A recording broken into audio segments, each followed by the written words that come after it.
ایک حدیث پاک میں آتا ہے کہ ایک مرتبہ سرکار دو جہاں صلی اللہ علیہ وسلم حضرات صحابہ کرام رضوان اللہ تعالی علیہم اجمعین کے درمیان تشریف فرماتے، تو آپ علیہ الصلوۃ والسلام نے دو قسم کی عورتوں کا ذکر فرمایا پہلی وہ عورت جو تہجد گزار ہو، تہجد پڑھتی ہو، اشراق پڑھتی ہو، چاشت پڑھتی ہو، اوابین پڑھتی ہو، نفلی صدقات و خیرات دیتی ہو، لیکن ساتھ اس کی زبان سے اس کے پڑوسی محفوظ نہ ہو، اس کے عزیز و اقارب محفوظ نہ ہو،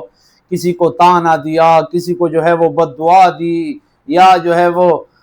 کسی کی دل آزاری کی، کسی کا دل توڑا، خلاصہ یہ کہ اس کی زبان سے اور مسلمان محفوظ نہ ہو۔ تو صحابہ کرام نے عرض کیا یا رسول اللہ اس عورت کا حکم کیا ہے؟ آپ علیہ الصلوۃ والسلام نے ارشاد فرمایا یہ عورت جہنمی ہے، اور پھر فرمایا وہ عورت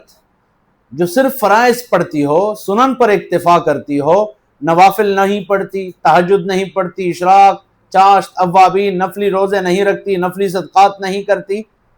لیکن اس کی زبان سے اور مسلمان محفوظ ہیں، کسی کو طعنہ نہیں دیتی، کسی کی دل آزاری نہیں کرتی، کسی کا دل نہیں توڑتی، جو ہے وہ اپنے خاوند کا دل نہیں دکاتی، یا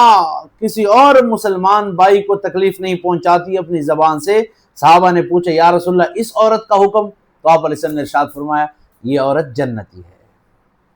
تو فرق کیا ہے؟ فرق یہ ہے کہ وہ ایک عورت نفلی نمازیں پڑھ رہی تھی، نفلی صدقات دے رہی تھی، لیکن ساتھ ساتھ حرام قطعی کسی اور مسلمان کو اذیت دینا، تکلیف دینا، اس حرام میں بھی مبتلا تھی۔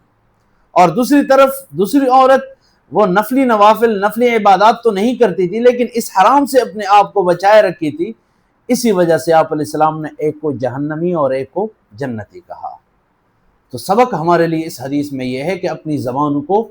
محفوظ رکھیں، اپنی زبانوں کو لگام دیجیے، آپ کی زبان سے کسی اور کا دل جو ہے وہ نہ دکھے، آپ کی زبان کی وجہ سے کسی کا دل نہ ٹوٹے، آپ کی زبان کی وجہ سے جو ہے وہ کسی کی تحقیر تذلیل نہ ہو۔